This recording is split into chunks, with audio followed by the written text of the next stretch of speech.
साहेब बंदगी साहेब जी। आपका प्रणाम स्वीकार है, आपके प्रणाम। बोलिए बोलिए। आपके आशीर्वाद के लिए फोन लगाया था मैंने। बहुत अच्छे, शुभ आशीर्वाद, मंगल आशीर्वाद सत साहेब जी। अभी आपकी उम्र कितनी है? उम्र हो गई 70-72 के करीब। बाप रे। हाँ जी। तो ऐसा है, फिर इतना उम्र भी हो गया, अभी क्या क्या समझ में आया क्या नहीं, ये भी महत्वपूर्ण है ना। बिल्कुल बिल्कुल वास्तविक बात है, पूरा समझ में आ गया परमात्मा की स्थिति कैसी क्या है। सार शब्द परमात्मा को बोला जाता है। सार शब्द सदगुरु है, कोई बात नहीं उसमें तो। हाँ जी, बस संतों की कृपा होना ऐसी बात रहती है। सार शब्द प्राप्त होना ये आखिरी निशाना है, बराबर ना।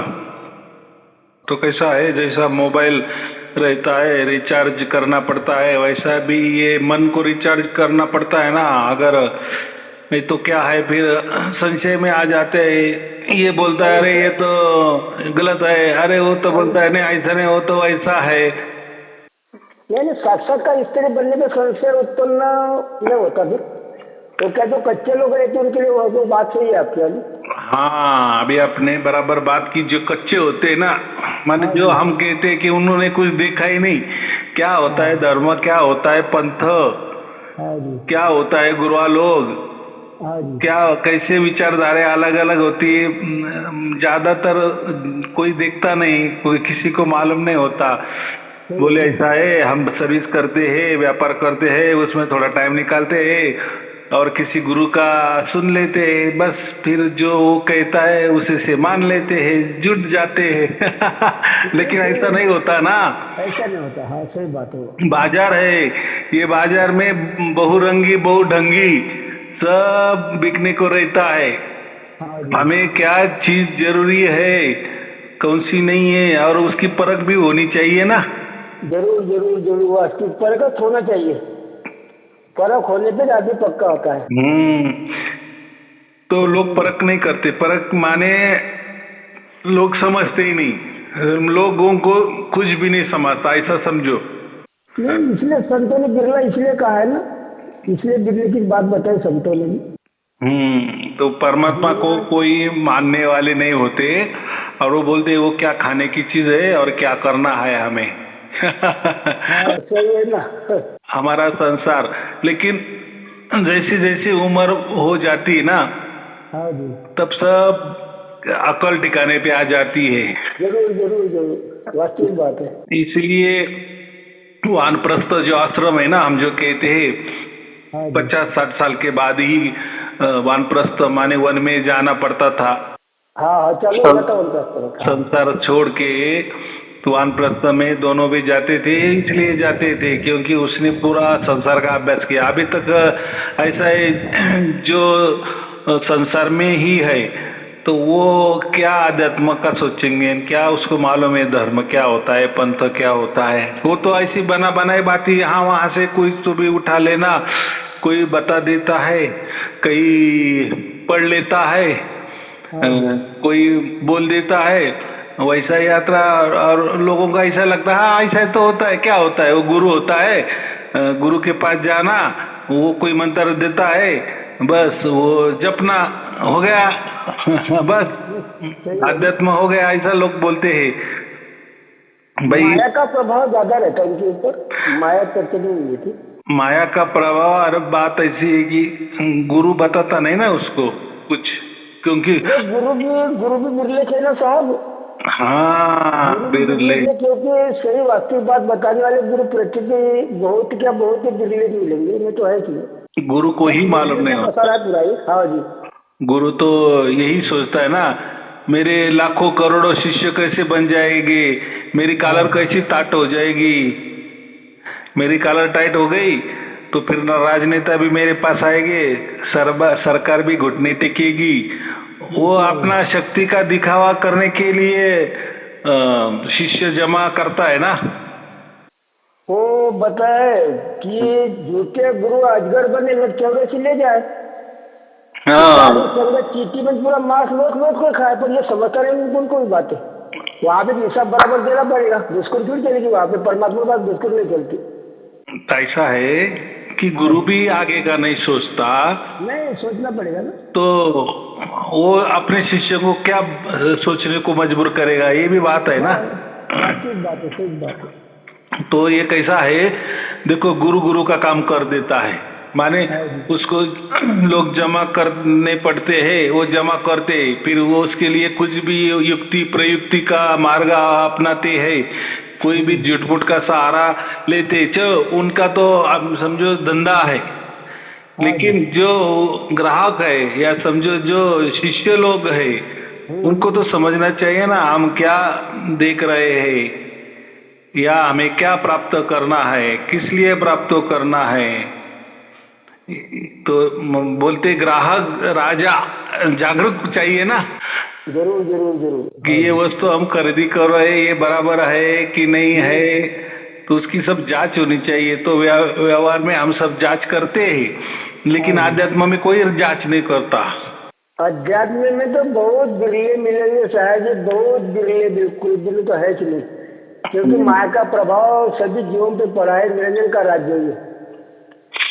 माया का प्रभाव माने यही संसार माने माया होता है ना, बाकी माया तो कुछ माया बोला है, अलग तो कुछ नहीं है। देखो माया में हमारी पत्नी भी आती है, हमारे लड़के भी आते हैं, हमारी स्टेट प्रॉपर्टी, जो माने जो भी आंखों से हमारा पूरा परिवार, पूरी संगत, ये सब माया ही होती है ना। और मोटी माया सब कुछ कजे जीनी कजी ना जाए। हाँ। बड़े बड़े पीर पैगंबर अवलिया जीनी माया नहीं खाए, वहां पे फंसे नहीं गुरु लोग भी बहुत जीनी माया में पूजा पाठ में फंसे पूरे। हाँ, पूजा पाठ में फंसाते हैं, तुम्हारा ये करो दुख निकल जाएगा, वो करो दुख निकल जाएगा। भाई ऐसा किसी का दुख नहीं जाता। हाँ, एक हो जाता है, समझो जिसके प्रारब्ध में 5 दिन के बाद दुख खत्म होने वाला है, तो ये 5 दिन टाइम पास कर लेते, फिर वो आपे आप ही 5वां दिन हो जाता है, निकल जाता है, और इसको सुख की अनुभूति हो जाती है। गुरु बोलता है देख मैंने कहा था ना 5 दिन के बाद तुझे बराबर ये मिलेगा। तो गुरु की कोई उसमें करामत नहीं है, वो एक चालाकी है। पर एक बोला है ना साहिब जी, और भी मासा घटने 3 बड़े इतना लिखे जो लेख, सच्चा सदगुरु मेट कर ऊपर मार देने को सदगुरु में पावर है मेटने का, काटने का कर्म, फिर किसी में हाँ जी कर्म काटने का बराबर है, सदगुरु में पावर होती है। लेकिन वो ऐसा है कि सदगुरु की बातें मानेंगे तब ना। नहीं उसके उनका भी चलना ही पड़ेगा। मेरा जैसा हो रहे सारे सब तेरे पास। हाँ, तो बातें सदगुरु की माननी चाहिए, माने गुरु की बातें माननी चाहिए। माने क्या कि भाई ये जो दुख है ना, ये तो हमारे कर्मों का ही नतीजा है, और इसके भुगतने से ही वो निकल सकते हैं, उसमें कोई शॉर्टकट वाला मार्ग नहीं है। बराबर। और भी बता कि सुख के माथे सिला पड़ो नाम हृदय से जाए, पर बलिहारी और दुखी तो पल पल नाम रटा है। तो ये जो नाम जो निकले हैं, ये तो क्या होता है, गुरु जो भी साधना देता है ना, वो टाइम पास के लिए साधना देता है, ताकि इसका टाइम पास हो जाए और दुख भी निकल जाए। और समझो दुख निकला भी, सुख भी आया, वापिस दुख आने वाला है। वो चक्कर कोई गुरु, कोई ऐसा समझो कि परमात्मा भी आए ना तो भी नहीं हो सकता। नहीं, वो चक्कर तो चलता ही रहेगा ना। विधान बनाया उस प्रकार का, प्रकृति का नियम बनाया, वो कैसा कटेगा, वो नहीं कटता, क्योंकि चल ही रहता है। परमात्मा क्या बोलता है कि भाई ये तूने कर्म किए ना, तो तूने कर्म किए तो तुझे वो भुगतते ही पड़ेंगे। जरूर। तूने सुख की मांग की तो तुझे सुख आना ही आना है, तूने दुख की मांग की तो दुख आना ही आना है। तो ये सब मिक्सिंग में ये चलता ही चलने वाला है, इससे कोई काट छाट नहीं है, ये भुगतने ही पड़ेंगे। जरूर। अगर इससे तुझे छुटकारा पाना है तो एक ही बात है, मोक्ष। हाँ जी। लेकिन लोग क्या करते हैं, नहीं मैंने अगर 20 पाप किए हैं तो मैं 40 पुण्य करूंगा। लेकिन ऐसा नहीं हिसाब होता। तुमने 40 भी पुण्य किए ना तो तुम्हारे पाप उसमें धुलने वाले नहीं है कि 40 पुण्य किए 20 पाप किए थे तो 20 कट गए तो 20 पुण्य मेरे शेष रहेंगे, मेरे अच्छे दिन आ जाएंगे। ऐसा नहीं होता। 40 जो सुख है तो वो सुख ही आपको 40 ही मिलेंगे, पूरे मिलेंगे, एक भी कम नहीं ज्यादा नहीं। और दुख भी जो आपने 20 दुख किए ना, माने कर्म बुरे कर्म किए ना, 20 बुरे कर्म किए तो उसका भुगतान आपको 20 कर्मों से करना ही पड़ेगा। जरूर। उसमें कोई वजावट नहीं, वजह बाकी नहीं होती। वो गणित नहीं है कोई इतने की। तो ये गुरुआ लोग नहीं समझा देते ना। हाँ सही है ना। ये बोलते हैं हमारे पास आ जाओ, हम आपको मंत्र दे देंगे, तंत्र दे देंगे, फिर उससे आपके पाप कट जाएंगे। फिर ये क्या करता है, पाप कट जाएंगे तो ये पाप करता ही रहता है। उसको मालूम है ना गुरुजी ने क्या बताया है, मैं तुझे मंत्र दे दूंगा, तेरे कितने भी पाप हो जाए मैं काट दूंगा। लेकिन वो बोलने की बात अलग होती है। तो ऐसा है, गुरु को ही सच मालूम नहीं होता ना, इसलिए वो शिष्य को नहीं बताता। तो ये जो सब बातें हैं ये सब वेदों में लिखी है, वेदों मानने चाहिए। वेद भी जाने दो, अपने जो भी जितने बड़े बड़े महापुरुष हो गए हैं, संत हो गए, उन्होंने ऐसा ही कहा है। किसी संत ने ऐसा नहीं कहा है कि आप कर्म कांड करते चलो, नाम का जाप करते चलो। नाम जाप जो है ना, नाम जाप से कोई आपके पाप कटते नहीं। ये गुरुआ लोगों ने, ये बड़ी बड़ी आध्यात्मिक संस्थाएं जो है, ये पंथ निकले हैं, इन्होंने क्या किया है, ये शॉर्टकट मार्ग दिया है। लेकिन ये शॉर्टकट भी नहीं और लॉन्ग कट भी नहीं। कोई नाम जपने से आपका पाप का निवारण होने वाला नहीं है। बिल्कुल अच्छी बात है, सही। भाई ये नाम आपने निर्माण किए। नाम कहो तो नाम न जाका। हाँ, नाम धरा काली का। हाँ, जहाँ पे नाम आ गया वहाँ पे तो काल का आक्रमण होगा। हाँ, तो निनाम है, अनाम है, निअक्षर है वो, बरोबर ना।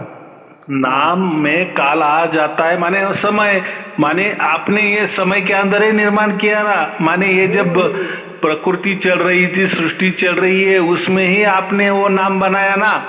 आपने नहीं बनाया, आपके गुरु ने बनाया होगा, उसके पिछले के पिछले गुरु ने बनाया। लेकिन यही बनाए ना, ये भूमि में बनाए ना, चाहे आज 100 साल के पहले हो या आज बनाए हो, तो काल के अंदर आ गए ना। जरूर। पूरा जो प्रकृति है काल के अंदर ही चल रही है ना। बिल्कुल। तो फिर काल के अंदर चल रही है, फिर काल के अंदर जो भी निर्माण हो जाएगा वो काल ही होगा। ये स्वाभाविक बात है ना, जो बनने वाली चीजें वो तो नाश में आती है, उससे ये सफल कैसा होगा। बनने वाली चीजें जितनी भी आकार में आई है सब नाशमान है। हाँ, उसका अर्थ इतना है कि काल में तैयार हो गए, माने समय के अंदर। और समय कब शुरू हो जाता है, जब प्रकृति निर्माण हो जाती है, सृष्टि निर्माण हो जाती है, तभी काल की भी शुरुआत हो जाती है ना। जरूर। और काल जो होता है ना, वो भी ऐसा समझो, वो भी सनातन ही है, उसका भी कभी नाश नहीं होता। वो चक्र है ना, जैसा अभी सृष्टि का निर्माण हो गया, फिर उसका जब नाश हो जाता है तो उसमें टाइम लगा है ना। वो टाइम के अंदर बराबर नाश हो ही जाता है, बराबर।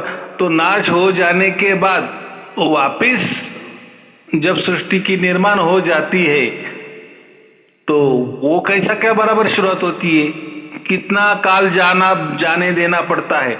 माने जैसी सृष्टि का निर्माण हो गया, उसका पालन के लिए कुछ कालावधि है, समय है, काल है। फिर उसका नाश हो जाता है, उसके लिए कोई काल है, समय है, टाइमिंग है, बराबर। और वो पूरा नष्ट हो जाने के बाद वापिस शुरू हो जाने, वापिस सृष्टि का निर्माण होता है। ये तो चक्र है ना। ये चक्र चालू रहता है। हाँ, तो फिर वो कब वापस शुरू करना है? तो काल को तो कोई सोया नहीं होता ना, काल जागृत ही रहता है, इसलिए वो बराबर टाइमिंग हो जाने के बाद वापस वो सृष्टि का निर्माण करता है ना। जरूर जरूर जरूर। अगर जैसे सृष्टि का विनाश हो गया तो और काल का भी विनाश हो गया, तो फिर टाइम पर कैसे कि वापिस चक्कर में सृष्टि का निर्माण हो जाएगा? अगर काल ही नहीं है तो उसको क्या मालूम अभी टाइमिंग हो गया और चलो अभी प्रकृति बनानी है या सृष्टि बनानी है। तो इसका मतलब काल ये रहता ही है, वो जागृत है, माने समय, इसलिए उसको समय कहते। वो बराबर समय के अंदर सृष्टि का निर्माण करता है, समय के अंदर बराबर उसका पालना करता है और समय के अंदर ही बराबर उसका नाश कर देता है, और नाश हो जाने के बाद बराबर टाइमिंग हो जाने के बाद वापिस उसकी शुरुआत कर देता है। सही है ना? बराबर कि नहीं? हम जैसे सोते हैं तो हम सो जाते माने हमेशा के लिए सो जाते हैं क्या? नहीं नहीं नहीं, माने वो टाइमिंग हम सोए भी होते तो टाइम तो चलता ही है ना। सब समय में बनने वाले हैं, जब पूरे पूरे समय में बनने वाले, पूरे प्रकृति। जब हम जग जाते हैं तब बराबर कहते हैं आज मैं 8 तास सोया, मैं 7 तास सोया। तो ये कैसे क्या आप काउंट कर रहे हैं? तो ऐसा ही है, जब सृष्टि का विनाश हो जाता है तो ऐसा नहीं समझना कि काल का भी विनाश हो जाता है। नहीं नहीं, वो तो बचा रहता है।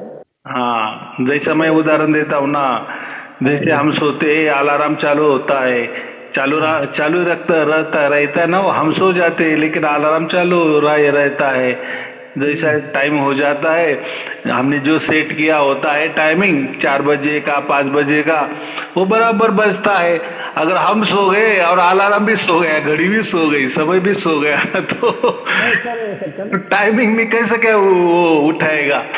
नहीं सही। तो ये ऐसा नहीं होता, तो वैसा संसार भी वैसा कि वैसा बराबर चलता है। तो काल ये जो है ये भी आदि अनादि से है, बराबर, लेकिन ये प्रकृति से जोड़ा गया है। हाँ, इसलिए उसका बदलाव हो रहा है। हाँ, इसलिए प्रकृति से जोड़ा है, और वो जड़ है, इसलिए तो वो सृष्टि हमें दिखाई दे रही है, उसमें हमारे कर्म हो रहे हैं, बराबर। और वो कालानुरूप हमने जैसे कुछ किए होंगे तो वो बराबर प्रकृति वो हमसे करवा लेती है। जैसा कोई आदमी जेल में जाता है ना, तो जैसा न्यायाधीश कोर्ट लिख के देता है ना, इसको इतनी इतनी साल की सजा है, तो बीच में जाता है, सजा काटता रहता है, बराबर वो टाइमिंग हो जाने के बाद वहां पे बाहर आ जाता है। तो अगर वो जेल में चला गया है उसका मतलब टाइमिंग उसका खत्म हो गया, ऐसा है क्या? नहीं। हाँ, तो टाइमिंग बाहर से ही उसको, इसलिए तो उसको अंदर घुसे दिया है कि 10 बरस तुझे अंदर रहना है, और बराबर 10 बरस हो जाने के बाद बराबर वो बाहर आ जाता है। माने वो अंदर भी था तभी टाइमिंग था, बाहर था तभी टाइमिंग था। टाइमिंग का नाश नहीं होता, काल का विनाश नहीं होता। ये हमें समझना चाहिए, ये गुरुआ लोग समझा नहीं देते। वो काल को कोई तो भी मनुष्य समझते हैं, कोई तो भी राक्षस समझते हैं, कोई तो भी भूत समझते हैं। ऐसी बात नहीं है। देखो ना, आज तक ये तो हमने जैसा शुरुआत किया बताने को गए कि भाई काल कोई राक्षस नहीं होता, वो तो समय है, टाइमिंग है, उसको काल कहा गया है। ये लोगों ने उसका कथा कहानी बनाया कि नहीं वो परमात्मा से ही पैदा हो गया है, और उसने फिर परमात्मा से कोई अलग जमीन मांगी थी, मुझे खाने को इतनी जीव चाहिए, मुझे रहने के लिए कोई जगह चाहिए, फिर वो जो मुझे देश मिलेगा उसमें रहने के लिए कुछ जीव दे दो, फिर मैं उसमें से कुछ जीव रोज खा जाऊंगा, 125 जीव रोज खा जाऊंगा। तो ये कहानी है, तो कहानी ये दंत कथा बोलती है इसको। हाँ, लेकिन गुरुआ लोगों ने इसका फायदा उठाया ना। बहुत बिल्कुल खूब फायदा उठाया। हाँ कि ये काल है, ना जाने आपके परिवार को खा जाएगा, आपको खा जाएगा, ऐसा करो वैसा करो, हमारे लिए ये करो वो करो, ऐसा डरा धमका के लोगों को उल्लू में निकाला। हाँ, जो ज्यादा होशियार थे वो निकल पड़े बाहर जल्दी से जल्दी कि अरे ये गुरु कुछ बकवास कर रहा है, कुछ तो भी फंसा रहा है। बराबर, ये भी अज्ञानी है और हमें भी अज्ञान में धकेल रहा है। तो ऐसा है, कहते हैं ना कि ये वैसे ओम के बारे में भी लोग कहते हैं कि ओम ये जो है ना ये भी काल है। तो ऐसा है कि जैसा काल है ना वैसा ही ओम पकड़ो।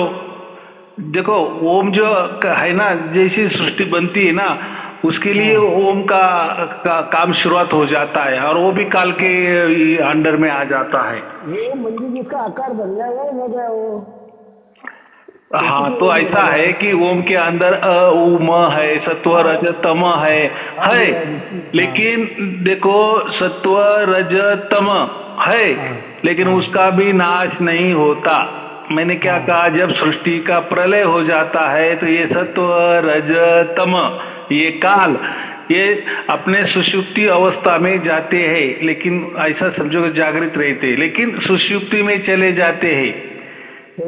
जैसे हम रात को सो जाते सुषुप्ति में चले जाते हैं, हमें कुछ हमारा भान नहीं रहता कि हम कौन है क्या है, कहाँ सोए है, कुछ नहीं समझता। तो इसका मतलब हम सो गए माने कोई मर नहीं गया हमेशा के लिए। वैसे भी ही ये जो ओम में जो तत्व है, हम जो कहते सत्व रज तम, ये प्रकृति के है, प्रैक्टिकली ये प्रकृति के है। लेकिन जब परमात्मा के द्वारा ओम का जब हुंकार हो जाता है, ओम का हुंकार, हुंकार समझते हो ना? ध्वनि। हाँ, ओंकार की ध्वनि परमात्मा की ओर से होती है। बराबर, ये कोई प्रकृति की ओर से नहीं होती। ये सही बात है। तो लेकिन वो ओंकार से प्रकृति बनाई जाती है, माने सृष्टि का निर्माण हो जाता है वो ध्वनि से। तो इसका क्या मतलब हो गया? तो ये जो ओम है ये दोनों का पुल हो गया ना। जरूर। नदी में हम क्या कर, ये तीर से वो तीर में पुल बनाते हैं ना। हाँ, तो ऐसा है। तो वो ऐसा मैं इसलिए कहता हूँ ना, ओम का एक पाव परमात्मा के दरबार में है और एक पाव काल के दरबार में है, माने सृष्टि के दरबार में है। हाँ, तो ये समझना चाहिए। तो ओम को आप काल नहीं समझना, काल भी समझ लिए तो उससे मैंने तो कहा ना, काल माने समय होता है। मतलब ये किसने ऐसा बताया शायद जी? तो भी शायद की सच्ची होगी। ओमकार है वेद को मूला, ओमकार में शब्द बोला है, ओमकार निरंजन जानो, सत्य नाम गुप्त छिपाने। ओम वो तो आते थे वैसे 5 ओम में ओम में निरंजन का तो ऐसा है। हाँ जी, वो बराबर कहा है उन्होंने। क्योंकि ओम जब सृष्टि का निर्माण करता है ना, माने उसके द्वारा जब सृष्टि निर्माण होती है ना, तो फिर उससे क्या होता है, ये सत्व रज तम एक्टिव हो जाते हैं, प्रकट हो जाते हैं और संसार की शुरुआत हो जाती है। तो संसार कोई मोक्ष वाली बात नहीं है ना। इसलिए उन्होंने कहा है कि ओम के भी पीछे आप मत पड़ो। लेकिन हम मोक्ष के, हम ओम के पीछे क्यों पड़े हैं? हमें कोई सृष्टि नहीं बनानी है, या हम ऐसा नहीं कह रहे कि ओम जपने से आप सृष्टि में रहेंगे, या ऐसा ओम में तो कहीं बताया नहीं है कि मेरा जप करने से आप सृष्टि में रहेंगे, ऐसा नहीं है। वो तो जोड़ है, परमात्मा और प्रकृति का जोड़ है ओम। बराबर। तो इसलिए ओम का प्रथम वाचक नाम है, परमात्मा का एक नाम है। देखो परमात्मा के अनंत नाम है, तो उसमें ये प्रमुख नाम है, यानी एक नंबर वाला नाम है। बोला नहीं ना, वैसे बताया भी है संतों ने। हाँ, तो हमें तो गुरु नानक देव जी ने उसको ओंकारा कहा है, ओम नहीं तो ओंकारा। ओंकारा माने चलायमान। बिल्कुल बिल्कुल। जो चलायमान करता है, प्रकृति को, सृष्टि को चलायमान करता है, वो ओंकार से ये सृष्टि भी चलायमान है। तो उसी ओंकार से हमें परमात्मा को परमात्मा प्राप्त हो जाता है। सही है जी। बराबर कि नहीं? देखो एयर कंडीशन में एसी जो हम बोलते हैं, वो बाहर की हवा लेता है, बाहर की हवा लेता है, ठंडा करता है और मकान में फेंक देता है, खोली में फेंक देता है। तो जो हमारी खोली है, जो हमारा मकान है, वो भी ठंडा हो जाता है ना। हवा तो एक ही। तो ऐसा समझो कि हवा तो ये बाहर की थी, लेकिन जैसे मशीन के अंदर आ गई तो ठंडी हो गई और वही ठंडी हवा बाहर फेंक दी। तो हमारी जो खोली है, जो मकान है, वो ठंडा होता है। तो वैसा ही हवा, हम थोड़ी देर के लिए ओम के लिए हवा समझो, जो बाहर वाला था, माने परमात्मा के पास था, बराबर। वो जैसा बीच में आ गया, ठंडा हुआ, और जैसा वो ठंडा बाहर मकान में आ गया तो मकान ठंडा हो गया। तो वैसा वो ओम है, जो पहला ओम था, वो ओमकारा उसका हो गया और उससे सृष्टि निर्माण हो गई। और सृष्टि निर्माण भी हो गई तो हमेशा के लिए थोड़ी रहती कि वो भी वापस डर जाती है ना। तो ओम भी क्या हो जाता है, ओम भी एक प्रकार का, वो भी सुषुप्ति में चले जाता है। लेकिन कहाँ सुषुप्ति में, ये प्रकृति में वो सुषुप्ति में अवस्था में चले जाता है। लेकिन मूल ओम तो जो परमात्मा के पास तो है ही। लेकिन जब सृष्टि का चलायमान करना पड़ता है तभी वो ओम का उपयोग हो जाता है। वो फिर उसको हम ओमकारा कहते हैं। तो वो ओमकारा से सृष्टि बनती है, बराबर। तो खाली ओम ओम करने से वो नहीं होता। और हमें जो सार शब्द है प्राप्त हुआ है, वो भी वो ओमकारा है, उसको ओम नहीं कहेंगे हम, वो ओमकारा है। ओमकारा से माने जो चलायमान, जो चैतन्यशील है, जो परमात्मा से निकला ओम है, उसका ओमकारा बन गया। और वो ओमकार की जो ध्वनि है वही हमें सुनाई देती है। तो वो ध्वनि क्या या ओम क्या, और वो परमात्मा का एक ही है। बिल्कुल बिल्कुल सही बात है। हाँ, तो हम देखो अभी हम तो प्रकृति में रह रहे ना। हाँ जी। अभी प्रकृति में रह रहे तो परमात्मा का था, हमारा अभी तो कोई लेना देना नहीं है, बराबर। हमारे तो आसपास जो भी हम आंखों से देख रहे हैं, क्या हमारा सब संसार चल रहा है प्रकृति में चल रहा है।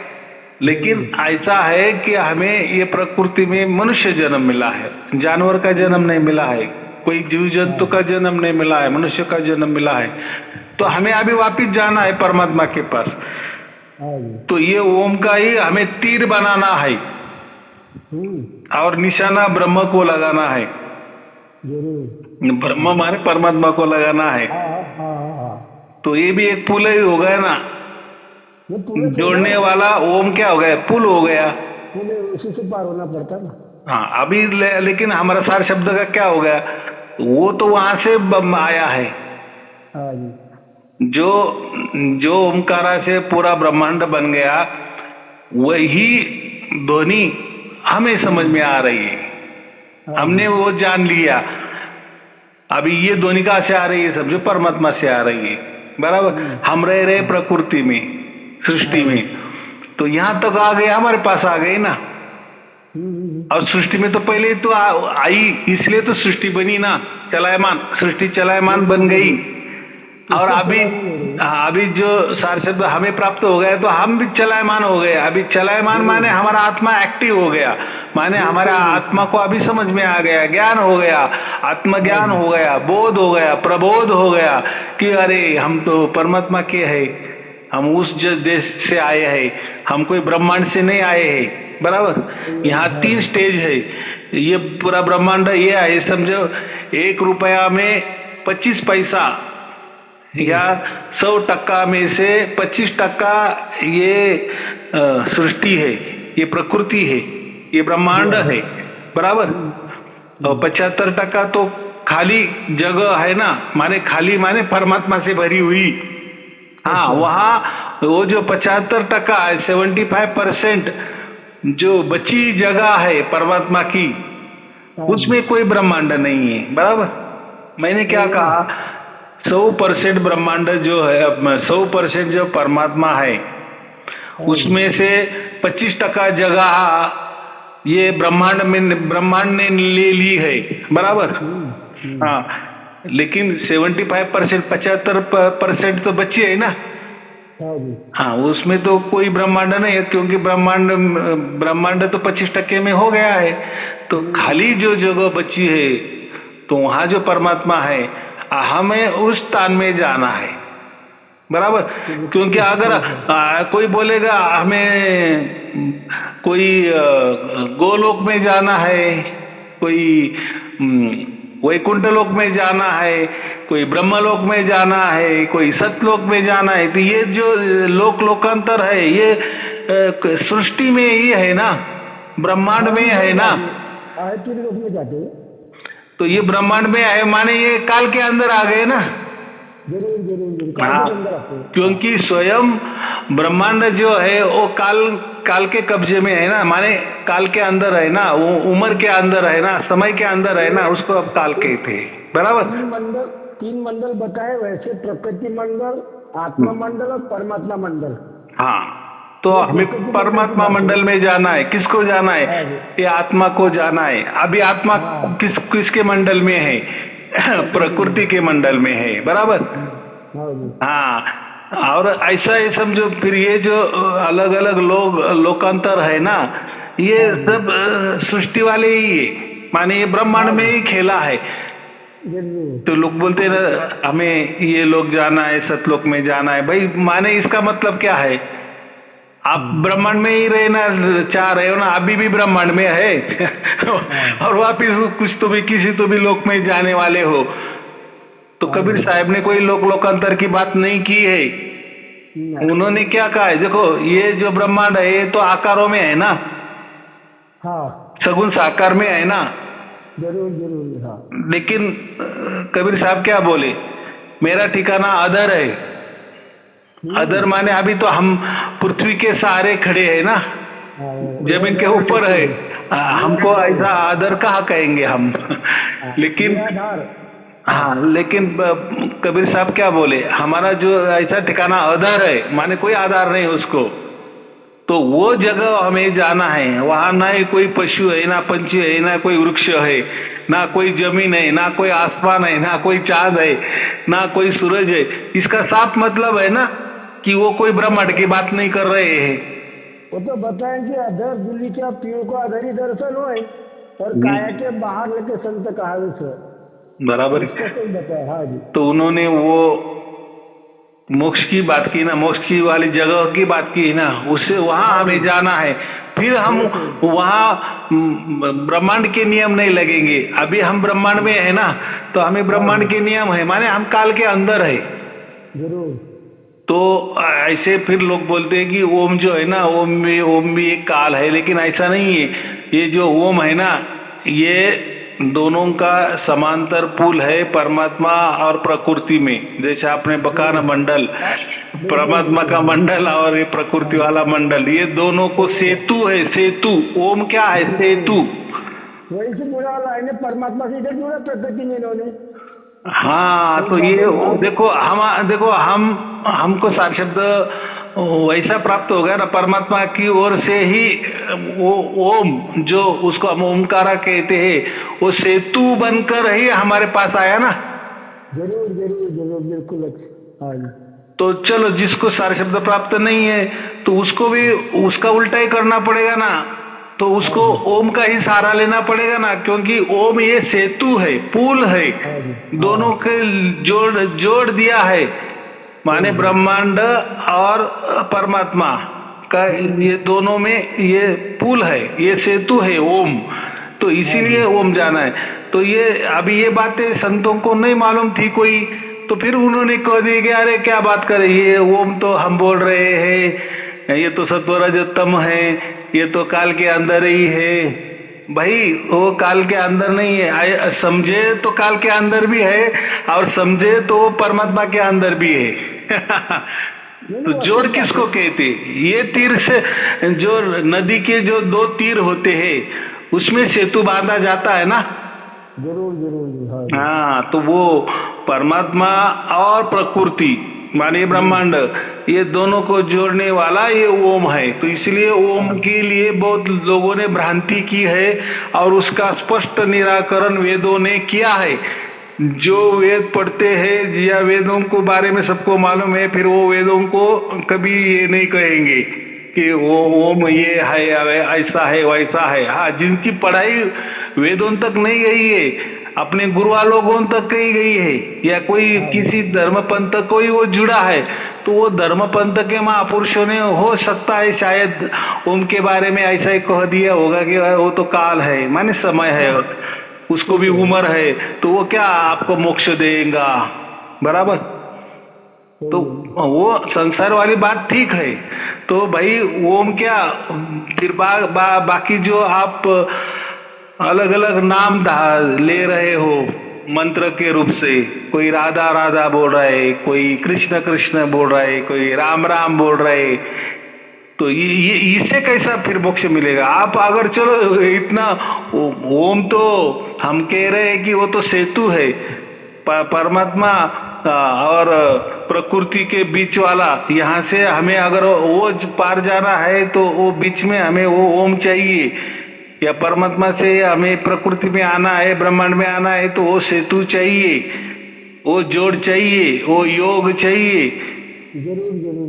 अगर हमने ओम को ही निकाल दिया और ओम को ही काल, तो फिर बाकी आपके ये राम राम वाला नाम आपको मोक्ष देने वाला है, राधा राधा मोक्ष देने वाला है, कृष्ण कृष्ण मोक्ष देने वाला है। माने देखो, उनका राम, उनका कृष्ण, उनका राधा राधा, ये चलाने के लिए वो जो महत्वपूर्ण जो ओम है ना, उसको उन्होंने कैसा बता दिया, बताने फंसा दिया ना। माने अपने मन से कोई तो भी दो निकाल दिए कि नहीं, अरे हाँ ठीक है कबीर साहब ने कहा, तो अभी उन्होंने कहा नहीं कहा ठीक है मान लेते हैं, लेकिन कबीर साहब तो भाई आप भी के हो गए ना। हाँ, किसी ग्रंथ में कहा होगा भाई, तो ये ग्रंथ भी आप भी के लिखे है ना, हम तो वेदों की बात कर रहे हैं ना, लाखों बरस वाली। अगर वेदों ने ऐसा कुछ नहीं कहा है तो बात क्या है? कबीर साहब ने सच में बोला है साहब जी, आप नाम न्यारा ताको धर्म ले संभारा, ने बोली ने भाषा हवा, ने कागज पर अंक चढ़ावा। हाँ जी। तो देखो, पहली बात, लोग ओम को अक्षर मानते हैं, लिखने वाला, पढ़ने वाला, बोलने वाला, ये सब गलत बात है। ओम ये ध्वनि है, ध्वनि को कैसे लिख सकते हो आप? ध्वनि माने जैसे देखो, आप मैं बोल रहा हूँ, आप बोल रहे, ये हम लिख सकते हैं, ये भी एक ध्वनि है। लेकिन ध्वनि के बहुत सारे प्रकार है ना, जो परावाणी है ना, ये परावाणी वाली ध्वनि है। तो वो ध्वनि जैसा उसको हम बोलते संगीत। अभी कोई बांसुरी बजा रहा है, बराबर, तो वो उतार सकते हैं क्या कागज पे? हम वो संगीत नहीं उतार सकते ना। नहीं। हाँ, तो वो जैसा उतार नहीं सकते, वैसा ही ये जो ओमकारा है ये ध्वनि है। हाँ जी जरूर, सही बात। ये लहर है, ये फ्रीक्वेंसी है। फ्रीक्वेंसी कैसी लिख सकते हो? ये वेव है, एक प्रकार के तरंगे है। बिल्कुल। तो ओमकार इसको कहते हैं, वो उस तरंग जो है ना, उसको हम ओमकारा कहते हैं, ध्वनि कहते हैं। लेकिन वो जो ध्वनि है वो अविनाशी है, बराबर, उसका नाश नहीं होता। तो ये जो सारे शब्द है इसका नाश नहीं होता, बराबर। हाँ, तो ऐसा है, कोई एक शब्द लेके चले उसका एक अर्थ होता है, तो ऐसा नहीं है। एक शब्द का बहुत सारे अर्थ भी अलग अलग होते हैं, हमें वो उसकी जानकारी नहीं होती। सही बात है। इसलिए वेद में एक निर्घुंटु नाम का ग्रंथ है, निर्घुंटु व्याकरण का है। तो उसमें सूरज के 25 नाम दिए हैं, परमात्मा के 25 नाम दिए हैं। नदी जो शब्द है ना, नदी के अर्थ भी 5-25 बताए हैं। हर शब्द के 5-25 अलग अलग अर्थ होते हैं। ये तो ऐसा तो चलते रहेगा, शुरू से चल भी रहा है। हाँ, तो जिसको वो ज्ञान नहीं होता ना, फिर लोग गड़बड़ करते, नहीं नदी बोले ना, बस नदी माने नदी, बस पानी की नदी, ऐसा नहीं होता। तो ये निर्गुंटु व्याकरण जो है वेद वाला निर्गुंटु ग्रंथ जो है, उसमें एक एक शब्द के कितने कितने अर्थ बताए हैं। तो उस जमाने में लाखों बरस की भाषा है, तो वो किस रूप में उसका प्रयोग करते थे, आज तो वो नष्ट हो गया ना, वो उतना भाषा भी मालूम नहीं है। हम तो अभी ये जो भाषा बोल रहे हैं ये चलायमान है प्रकृति के लिए, हमारे लिए, माने हमारे व्यवहार के लिए। अभी हम जो दोनों बोल रहे हैं ना, ये कोई अमेरिकन वाला सुन लेगा, उसको कुछ नहीं समझेगा। नहीं समझते। इसी भारत में तमिल वाला जो अगर ये सुनेगा हमारे दोनों के बातें, वो नहीं समझ सकता। बहुत सारा है ना, तो हमारे में इतनी कंफ्यूजन है। तो माने ये गणित है या ये व्यवहार है या ये नियम है, तो वो तो लाखों बरस वाली भाषाएं थी, तो हमें वो जाना नहीं। इसलिए गुरु जो कहता है ना कि भाई ये ऐसा है तो ऐसा है, बस ज्यादा दिमाग, क्योंकि हम जो बोलते हैं ना, वो हमारा बोलना जो होता है वो अभ्यास पूर्ण होता है। सदगुरु मिलने से झगड़ा पूरा खत्म हो जाता है। बस वास्तविक बात, सदगुरु मिलने से झगड़ा खत्म, बस। हाँ, तो वही बात आती है, ये संसार इसी प्रकार का बना है। हाँ, तो ऐसा है, बराबर है, वो झगड़े वाली बात होती। तो गुरु अगर बताता, गुरु के जो बोल होते उसको सब मालूम होता है, उसकी सब जानकारी उसको मालूम होती है, और वो अनुभव के आधार पर भी सब कुछ करता है ना, दोनों बातें करता है, जानकारी भी लेता है, उसको मालूम, और आधार भी और अनुभव भी, और वैसा प्रयोग कहाँ हो गया है उसकी भी जानकारी उसको सब मालूम होती है। इसलिए वो बोलता है कि नहीं भाई हम बोल रहे हैं ऐसा।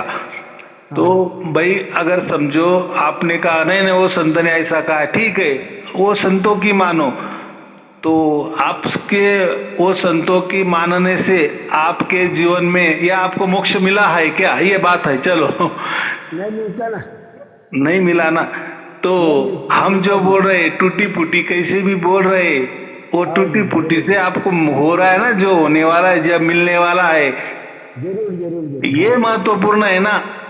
वास्तविक बात है। वो बाकी व्याकरण भी छोड़ दो, नियम भी छोड़ दो, ये इसका अर्थ ये होता है, फैलता है। जितना इसका फैला करो उतना फैलता है, जीवन इसी में निकल जाता है। वास्तविक बात आना पड़ता, बस तर्क।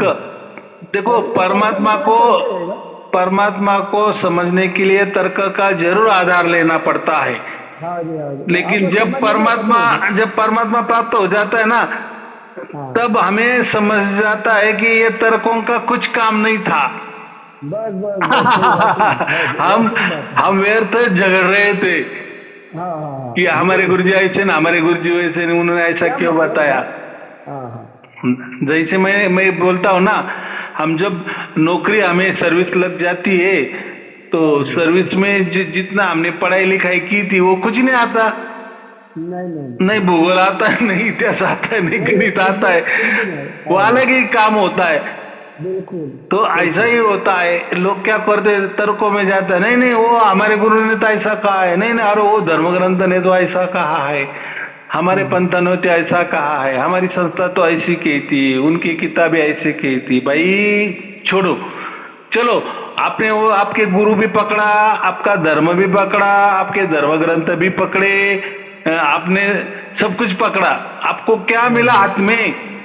बस कुछ नहीं। हाँ, लेकिन मेरे प्रवचन से, मेरे बातचीत प्रवचन से या टूटी फूटी ज्ञान से जो मिलना था वो मिल गया, ये आपका सौभाग्य। इसको मान रहे हैं कि वो तर्क वाली बातों पे जा रहे हो। तो तर्क देखना क्या पड़ता, तर्क वाली बातों को, जो वास्तविक बात है उसी को देखना पड़ता। कहीं तक तर्क काम करते हैं, काम में आते हैं, नियम काम में आते हैं। हाँ, क्योंकि देखो हम प्रकृति में रहते हैं और हम प्रकृति वाले लोग हैं और बात कर रहे हैं परमात्मा की, देखो हमारा ब्रह्मांड कितना है, 25% है। मैंने क्या कहा, 25%। 25% में हमने ये पूरे ब्रह्मांड में हमारी जगह कितनी है, हमारी उम्र कितनी है, हमारा भेजा मस्तिष्क कितना है, हमारी बुद्धि कितनी है, और हम जो 75% बचा जो परमात्मा है उसकी बात कर रहे हैं ना। वहाँ ये होगा, वहाँ वो होगा, वहाँ ये नहीं होगा, वहाँ ऐसा ही होगा, वहाँ वैसा नहीं होगा। क्या क्या यहाँ बैठ के क्या क्योंकि कुछ भी सामर्थ्य नहीं है। परमात्मा असीमय अथारूप है, अख है, कहने में भी नहीं आता पूरा। नहीं कर सकते, कह नहीं सकते। वो कहने वाली बात ही नहीं ना, वो जानने वाली बात है, अनुभव करने वाली बात है। जब वहां जाएंगे तब अनुभव हो जाएगा। तो मैंने कहा ना, ब्रह्मांड में हमारी ख्याति कितनी है, हम कितने जीव, पूरा अगर डायग्राम भी बनाए ना, तो हमारा आत्मा, अकेले का आत्मा, ब्रह्मांड देखो, ब्रह्मांड कितना अनंत फैला हुआ है। ये 25% ही का हमारा अंत नहीं लगेगा। हम करोड़ों करोड़ों बरस भी कोई यान से चले जाएंगे ना, ये ब्रह्मांड की ये छोर से वो छोर तक, तो करोड़ों करोड़ों भी बरस चलते चलेंगे ना। प्रकाश वर्ष की गति जो 1 सेकंड में 3 लाख किलोमीटर का प्रवास करता है प्रकाश, बराबर, उस हिसाब से भी चले तो करोड़ों करोड़ों करोड़ों बरस तक तभी ये ब्रह्मांड ही, ये 25% भी आपको काबू में नहीं आने वाला। ये ब्रह्मांड में नहीं आता तो 25 तो 75% बाकी परमात्मा है, तो उसमें क्या होगा क्या नहीं। तो हमें वो नहीं करना है। परमात्मा की लीला परमात्मा जाने। हमारा काम इतना है कि मनुष्य जन्म हमें परमात्मा ने दिया है उसको जानने के लिए। और परमात्मा ने क्या कहा है, देखो मैं सब जगह हूँ और सब मुझ में है। बिल्कुल, मुझ में सब है और सब में मैं हूँ। इसका क्या मतलब है? इसका जैसा मतलब है ऐसा समझो, जो रुई होती ना, कोई रुई का गोला ले लो और पानी के बाल्टी में डाल दो, तो पानी के बाल्टी में क्या हो गया, फिर वो रुई के अंदर भी पानी, बाहर भी पानी, बराबर कि नहीं? तो हम कहने में ऐसे कहेंगे ना कि रुई के अंदर भी पानी के इसमें ऐसा जो परमात्मा समझो, बराबर, और जो रुई है उसको ब्रह्मांड समझो। तो वो ब्रह्मांड पूरा परमात्मा में डूबा हुआ है। वो ब्रह्मांड के अंदर बाहर पूरा खचाखच परमात्मा भरा है। जैसे रुई के अंदर भी पानी भरा है और रुई के बाहर भी पानी बाल्टी में है ही, बराबर। तो कौन किसके अंदर में है? इसलिए परमात्मा, हाँ, तो परमात्मा क्या कहते हैं, मैं सबके अंदर हूँ और सब मेरे अंदर है। तो जैसा रुई पानी के अंदर भी है और रुई के अंदर पानी भी है और रुई के बाहर भी पानी ही पानी है। तो कहने का क्या मतलब है, तो हमारी पहचान क्या है, हम बातें कितनी करते हैं और क्यों करनी है। और जब भी सार शब्द प्राप्त होता है तो वो तो अनुभव वाली बात होती है। वहां तो कोई मंत्र तंत्र काम नहीं आता है। और जिसको सार शब्द की प्राप्ति हुई उसके लिए तो अभी ये मंत्र तंत्र कुछ काम का भी नहीं ना, ओम भी काम का है। अरे भाई वो ओम ही हमारे अंदर आ गया ना, हाँ, उसने हमारा जुड़ाव कर दिया ना। ये प्रकृति से परमात्मा का हमारा दोनों का पुल बन गया। वो ओमकारा ही पुल बन गया, सेतु बन गया। तो अभी हमें तो नहीं जरूरत, लेकिन जिसको सार शब्द की प्राप्ति नहीं है इसलिए हम उनको कहते हैं कि भाई ओम जो वेदों में खचाखच भरा है, वेदों में लिखा है कि वेदों में ओम की बहुत महिमा गाई है। गीता में भी बहुत जगह ओम का जिक्र किया है। तो भाई मुंडक उपनिषद में भी बहुत जगह जिक्र किया है, महिमा मंडन किया है। छांदोग्य उपनिषद भी है, ऐसे सब उपनिषद में। तो भाई वो अगर बोल रहे हैं और हम कोई आप भी कोई संत महात्मा बन गए, उनकी बात बोल रहे हैं, तो चलेगा क्या भाई? लाखों बरस अगर वो कह रहे हैं तो है ना कुछ तो भी। सही है। और हम है ना बताने वाले कि भाई आप एक बाजू उसको तोलो मत ओम को कि आपके संतों ने कह दिया है कि बस उसको आपने प्रकृति बना दिया है, जड़ बना दिया है, ऐसा नहीं है। वो सेतु है। हाँ, वो उल्टा जोड़ देता है। देखो एक ओम ही है कि आत्मा को प्रकृति से जोड़ देता है, प्रकृति परमात्मा से जोड़ देता है, बराबर। हाँ, और वो सारे शब्द भी ओम ही है। तो ओमकारा होके हमारे अंदर घुस गया है, आया है, इसलिए तो हम ये हो गए हैं। लेकिन जिनको भी नहीं हुआ है तो वो ओम के रास्ते से ही जाना पड़ेगा। तो कोई वो ओम ओम नहीं करना है हमें। नहीं, सही बात है। हाँ, लेकिन ओम के बारे में कम से कम जान लो कि ये ओम क्या चीज है। आप बोलो तो काल भी है, आप बोलो तो परमात्मा भी है, बराबर। लेकिन मैं दोनों हाँ, अभी आप बराबर कहे कि ये दोनों सेतु ही है ना। मैंने क्या कहा? सेतु। सेतु का मतलब क्या है? हाँ, तो देखो ब्रह्मांड की शुरुआत करने के लिए परमात्मा को भी ओम का सहारा लेना पड़ा ना। ओम होके ही उसको ब्रह्मांड उसने चलायमान किए ना। बिल्कुल। और हमें भी मोक्ष दिया है तो वो ओम के सहारे ही दिया है ना। जरूर। हमारे अंदर ओम उतर गया, फिर ही परमात्मा और हमारा जुड़ा हो गया ना। हाँ जी। ये तो हमें अनुभव आ गया ना कि ये ओमकार। अभी लोग क्या करते, ओमकार को बोलते वो का ओम ओम हमें सुनाई दे रहा है। भाई वो नाम दिया है, नाम होता है ना। हाँ जी। किसका नाम सोनिया है तो सोनिया नाम है तो उसको कोई सोने से वो लथपथ आदमी है क्या? पूरा सोना ही सोना है। ऐसी बात नहीं। कोई ना किसका नाम अमर होता है तो वो अमर है तो वो मरेगा ही नहीं क्या? भाई ये नाम है, ये ओम एक प्रकार का एक नाम, वाचक नाम है। स्पष्ट लिखा है वेदों में, ओम को वाचक नाम दिया है। और महत्वपूर्ण एक नंबर का परमात्मा को नाम दिया है। बाकी परमात्मा ने नाम है, अग्नि भी नाम दिया है, वैश्वानर अग्नि वो भी है। तो कहने का मतलब है कि ओम ये कोई हम ऐसा नहीं कहेंगे कि ये ओम ओम ये ऐसा है वो वैसा है वो। तो हम बोल भी सकते हैं, भाई बोल सकते हैं, लेकिन वो ये वाचक है। परमात्मा का वाचक नाम का अर्थ क्या होता है? तो अभी हमारा भी कुछ तो भी नाम है कि नहीं, कुछ तो भी रखा है कि नहीं? जरूर। लेकिन हमारा नाम मर जाता है। ये वाचक नाम है पढ़ने के लिए, माने आकार दिखाने के लिए कुछ भी हम नाम देते हैं। बिल्कुल। हाँ, तो हमारा नाम है ये शरीर के लिए होता है। हम जब मर जाते हैं तो वो कहते आए वो तो मर गए, बराबर कि नहीं? ऐसे ही कहेंगे ना। फलाना आदमी का एक नाम है, राहुल नाम है, बराबर। वो जिंदा था, कुछ दिन बाद मर गया, तो हम क्या बोल रहे हैं? अरे वो तो राहुल मर गए, ऐसे ही कहेंगे ना। तो ये राहुल क्या था? ये वाचक नाम है ना। वाचक नाम है। हाँ, एक निशानी ऐसा वैसा ओम ये वाचक नाम है, एक रखा है। तो ओम को माने परमात्मा माने ओम ओम करने से परमात्मा प्राप्त होता है, ऐसी उसका बात नहीं होती है, बराबर।